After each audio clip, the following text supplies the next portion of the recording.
Hello everyone, today I'll show you how to change the mouse sensitivity in Catmail Co.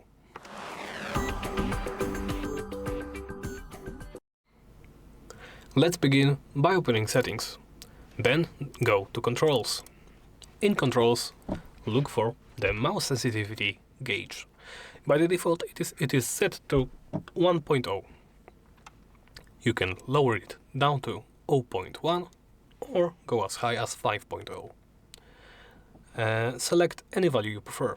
I'll stick with 1.0. Once once you input your changes, press the back button. This will save your changes, and I think that's about it. Thank you for watching, and please make sure to like, comment and subscribe.